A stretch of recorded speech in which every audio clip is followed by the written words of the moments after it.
керемет, өте жақсы өту үшін өз көңіл күйімізді әдемілеп көтерейік. Қазір балалар, сендер еденде не көріп тұрсыңдар? Қадамдар, бірнеше қадамдар. Қазір осы қадамдарды басып, әдемі сөздерді айтып, өз көңілімізді өзіміз көтеріп шаттанамыз. Жақсылап келе қойыңдар ортаға. Менің көңіл күйім 100%. Керемет.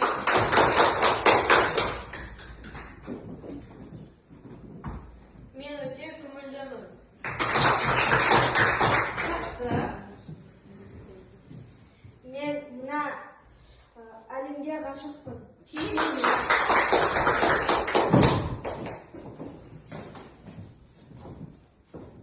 Мен өзімнің күшіме Мен өз күшіме сенемін дейді. Өте өзіне сенімді екен Олжас.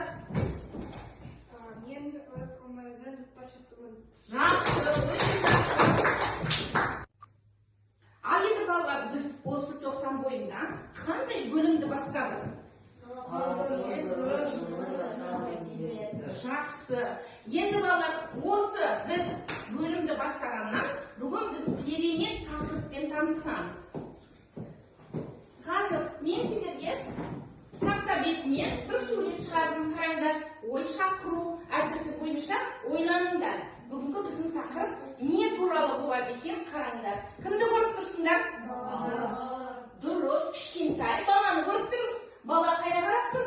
Компьютер. Бұл бізде ғаламторда қолданатын техниканың түрі. Енді қалай ойлайсыңдар? Бүгінгі сабақ тақырыбы не туралы болады деп ойлайсыңдар? Тағы да? Егер біз баланы көріп тұрсақ,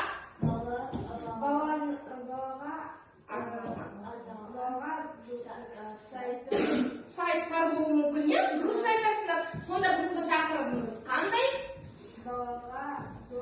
Бүгінгі біздің тақырыбымыз қараңдар. Балаларға арналған сайттар.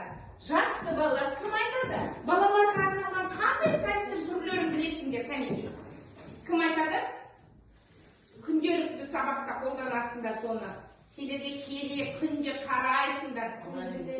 Дұрыс айтасыңдар, онлайн мектеп, тағы күнделік, тағы тағы қандай балалардың сайттарын білесіңдер? Сөз аудармасы. Тағы да? Қане мына бізде ғаламтор тобы не деп айтады? Қандай сайттарды білесіңдер балаларға арналған? Керемет сайттың түрлері бар. Ал енді балалар, біз бүгін қандай тақырыппен жұмыс жасайтынымызды анықтадық. Сондықтан да әрі қарай біздің сабақтың тақырыбының мақсаты не? Мен мақсатымен таныстырып кетейін. Әлеуметтік мәдени тақырыптарға байланысты қажетті сөздер мен сөз тіркестерінің мағынасын түсіну және етістіктің қалау рай қызметін білу, ауызша және жазбаша жұмыстарда қолдану. Ал енді балалар, қазір әрі қарай өзіміздің сабағымызда сендерге сәттілік тілеймін. Алға деп жұмысымызды бастайық. Бүгінгі тақырыбымыздың негізгі жаңа сөзі, біздің сөздік қорымызға бүгін сақтап қоятын сөз қандай? Қажетті. Қажетті сөзінің аудармасы қалай? Дұрыс айтасыңдар. Қазір дәптерлеріне жазып алыңдар. Жақсы. Бүгінгі тақырып бойынша бірінші тапсырма. Балалар, тақтадан сендер ненің суретін көріп тұрсыңдар? Киіз үй. Киіз үй, киіз үй. Міне осы киіз үй, осы берілген киіз үйдің макетінің ішіндегі мәтінді әр топтан бір оқушы келіп алып, өз тобына барып оқиды. Оны түсінгенін айтады.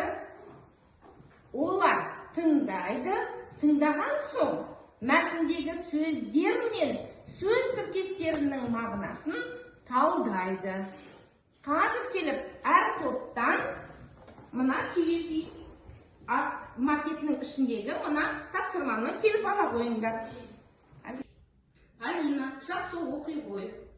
Кендер ғаламтордан өздеріне керегін шалықты көп тапса кішкентай тішінген ел мұндай жақсы көрсеткен тыс қала алмайды.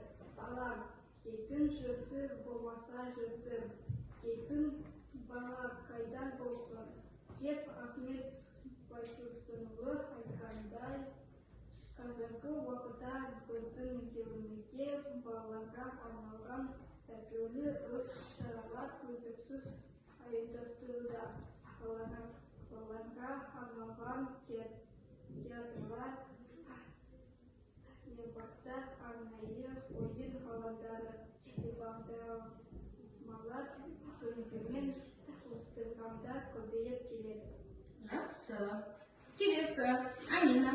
Қазір жай ғана ойын-сауықтан бөлек мәдениет, танымдық, интеллектуалдық деңгейі жоғары, пайдалы, қызық дүние пайда бола бастады. Соның бірі балалардың көңілінен шығатын ғаламтор жүйесі мен ондағы балалар сайты деуге болады. Бұл шын мәнінде әр өзі оқып жаза алмайтын балаларға керемет базарлық емес пе? Жақсы. Рафаэль оқиғы. Соңғы кезде ғаламторды қарасақ, еліміздегі ең танымал Балбұлақ балалар электронды журналы, www.balbulaq.kz сайты, Балапан телеарнасын www.balapан.kz сайты, балалар білімімен айналысқан www.білімпаз.kz сайты, балалар арналған www.балалар.com www.балалар.kz сайты бар екен. Жақсы. Ал мына топтан кім оқиды, Кәлекей? Жақсы. Ауыл жас оқи қойсын. Сізбен бірге балалар мен ата-аналарға арналған www.kz сайты бар. Осы сайттардан балалар өте қызық ақпараттарды алады. Бұл сайттарда арнайы жаңалықтар, қызықты кітаптар, ертегілер, қызықты материалдар, жаңа топтамалар бар. Осы ақпараттарды жылдамырақ көшіріп алуға да мүмкіндік бар. Балалар сол бағдарламалары арқылы қызық тілін игере бастайды. Өйткені ондай бағдарламалар ешқандай үгітсіз өзінің жеңіл мазмұнымен түсінікті тілімен сәбилерді бастауыш сынып оқушыларын тарта алады. Өте жақсы. Жақсы балалар. Балалар, келесі тапсырмамыз ғаламтор сөзіне 5 жылды өлең құрастырыңыздар. Bir зат есім, ол мұнда қандай сөз? Ғаламтор. Ғаламтор дегеніміз қандай сөзге, қандай сұраққа жауап береді? Не, кім? Кім? Кім, не? Ол бізде зат есім, дұрыс айтасыңдар. Екі сын есім жазуымыз керек.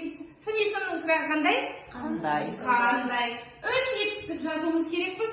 Не істейді? Не істейді, қайтеді. Және әрқарай осыларды бір сөйлем құрастырып жазасыңдар. Және ол сөздердің синонимін табасыңдар. Істеріңе сәттілік.